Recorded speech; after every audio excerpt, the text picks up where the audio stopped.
বসে আকাশের চাঁদকে নবী দ্বিখণ্ডিত করে দিয়েছে।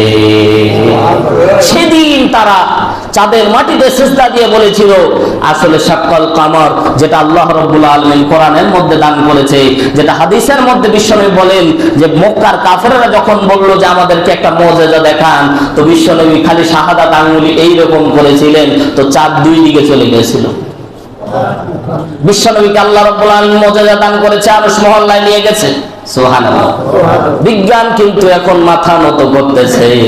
আগে বিজ্ঞান বিশ্বাস করতো না, কেমনে মানুষ সূর্যের আলোকে ওভারটেক করে উপরের দিকে যায়, কিন্তু বিজ্ঞান যত সামনের দিকে আগাচ্ছে আল্লাহর নবীর মুজিজা তত স্পষ্ট হয়ে যাচ্ছে।